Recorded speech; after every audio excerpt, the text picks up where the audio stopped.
Hey guys, welcome back to a brand new knife review. Today we're looking at the CIVIVI Wyvern. Pretty neat design. It's definitely got a unique look to it. So let's go ahead and take a look at the technical specs and break down what that looks like on paper. Alright guys, so we're just going to get through the quick specs that I personally care about. First off, you got a blade length of 3.45 inches. So hits just under that 3.5-inch mark for any of you with restrictions. That's going to be D2 blade steel. And a satin finish, hollow ground blade. Pretty nice. FRN handles that are kind of shaped with that, dragon scale pattern. It is a titanium 3D milled clip or sculpted clip. You get this big back spacer in the back just to round things out a little bit. And manual flipper on bearings. It does also have that thumb hole that you can use. Works pretty well. Easy access for your thumb. And then just some steel liners for liner lock. And then there is also one on this bottom side here. Don't know if the lighting will catch that, but liner on each side. So lanyard hole as well. It's kind of a wimpy lanyard hole, so if you like lanyards, don't know how well that's going to work out for you. But yeah, there's quick specs. Now let's go ahead and take a look at the blade. Alright guys, so let's take a deeper look at the blade here. Right off the bat, I'll just list off the one thing that I am not totally in love with on this knife, and that's just this little fuller up here. It's just personal preference. To be fair, it does add to the look and kind of to the personality of the knife, seeing as there's already a whole lot going on with it. But personally, I'm just not a huge fan of it, but it doesn't affect anything. Speaking on that thumb hole, though, that thumb hole does work pretty well as a means to deploy the blade. So I do like that. Flipper also works really well. Just position, the shape of it works really well. So yeah, I do like the flipper tab as well. And the finish of the blade is really nice. So it's just a really nice even satin. Nothing really new, but speaking a little bit more on the fuller, that does have kind of a more flat or like a blasted finish to it, rather than the satin on the rest of the blade. So when you're looking at it in real life, you could see it a little bit more. But yeah, a little bit of contrasting right there. You do get a finger choil right here to kind of get up onto the blade if you want to get up, do some more fine cutting. Not a super thick tip on there, so just beware, no prying or picking like I stupidly did on my PM3. And then the D2 blade steel is good. So it's got a really decent blade steel. That's going to be pretty attractive when you talk bottom line, pricing and whatnot. So the blade looks good. It's a nice hollow ground blade. It should cut, well for probably 90% of most of your guys' just normal EDC tasks. So yeah, the blade is nice. Give it a passing grade there. What we're gonna go ahead and do now is talk about the handle. All right guys, so we're gonna take a deeper look at the handle here. First off, obviously the first thing you're gonna notice is this design and texturing on the handle. I can see this being pretty polarizing.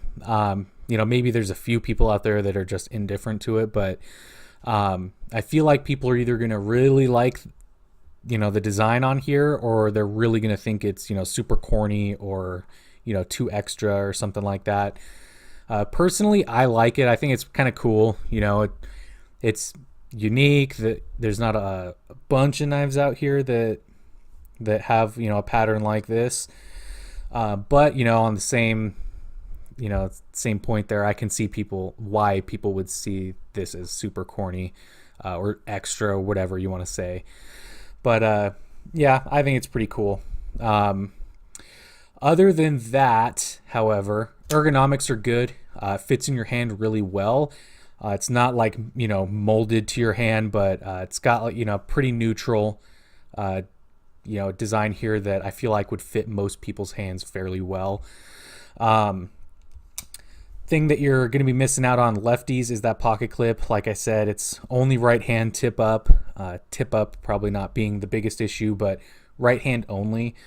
Which kind of sucks. A knife that's a little bit lower on the price point here, you figure they would be open to just leaving a couple screw holes there. To me, it's not a huge deal, of course, because I carry all my knives right hand, but that's kind of a bummer that lefties aren't, taken care of here. Other things going on, that lanyard hole is pretty small.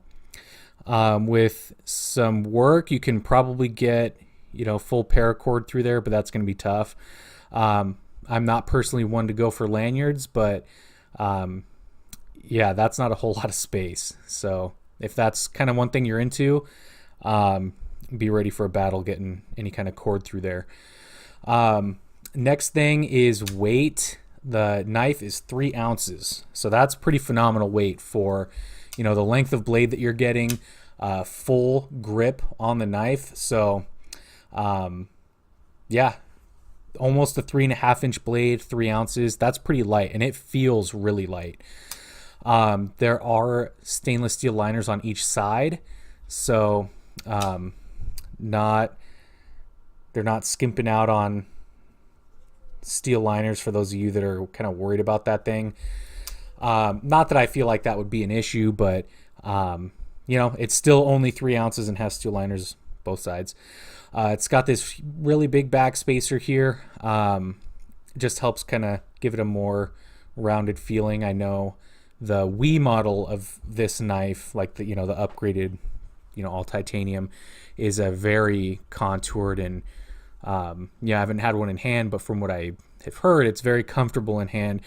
They probably tried to replicate that experience at least a little bit with having such a big back spacer here. So partially why it's kind of dark in there. So yeah, there it is.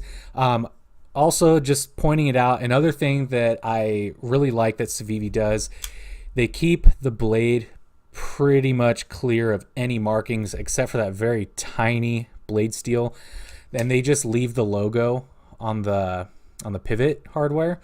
I think that's great for the companies that have logos that work like that. I think that's how they should do it, just to free up the blade. Just gives it a better, more clean look. Nothing distracting you from really much of any of the design. So yeah, there it is, the handle. Really big pluses for me there. Now what we're going to go ahead and do is talk about action and fit and finish. All right, guys, this part makes me happy. So the action and fit and finish. This is a great category for this knife and for really, at least in my experience so far, for any CIVIVI knife. They really get this part right on every knife that I've handled from them. So just starting off with, fit and finish. Everything looks great as far as, how everything's fitted up. Stuff like, the little separation, or not separation, but the little lines there from the, molding the FRM piece or whatever. That's going to always be there usually. But it's, it's pretty, you don't really see it too much. Blade is centered and there's no blade play. So already I'm pretty hyped. CIVIVI has been getting that stuff right, pretty much from the get-go. So, for knives that are, in this price category, that's phenomenal. So good on them for always getting the action and the fit of all their knives done right. Really appreciate that. It really makes you feel like you get your money's worth big time, especially when there are other knives that are more expensive that can't get it right for some reason. So that is awesome. And for, again, in my experience, to see it happen on such a consistent basis is great. So yeah, that's a huge home run for me. The flipping action works great. The detent is literally perfect. So it's hard enough that the blade is going to flip out and deploy every time, but you can sit here and just keep flipping it and flipping it for hours, and it's not really going to hurt your finger at all. So on this one, and I'm sure, again, it varies a little bit from one to one, maybe a little bit, but the detent is perfect. Can't say enough about how good the action is on this guy. It's really good. So I have absolutely nothing bad to say here. Everything that I see is well above the $49 that they're asking for this knife. So great job to CIVIVI for getting it done like this again. And with that, we're going to go talk about overall miscellaneous statements and shut it down. All right, guys, so here are my overall thoughts on the CIVIVI Wyvern. If you can get past the look of the handles, or if you really like them, I feel like this is a super solid pickup for EDC. Really nice blade in D2, nice hollow grind to it. For me, like I said, I like the looks of it. The titanium pocket clip runs on bearings with just a butter smooth action to it. So yeah, I think for the $49 that they're asking for this knife, it is an incredible value. And even if it was in the top tier of the CIVIVI pricing, like that $60-ish mark, I feel like even then it would still be good, but you're getting it for less, so it's even better. So yeah, that's all you need to know about the CIVIVI Wyvern. Despite the polarizing looks, it's a fantastic knife, and I definitely recommend it for general EDC. So yeah, there it is. Thank you guys so much for watching. If you liked the video, please subscribe. Just hit 200 subscribers, by the way, so thank you, everybody. Go ahead and check out my Instagram also in the link in the description box, just to check out some cool pics of knives and some behind the scenes shots. And with that, we are going to go ahead and catch you guys on the next one. Thank you.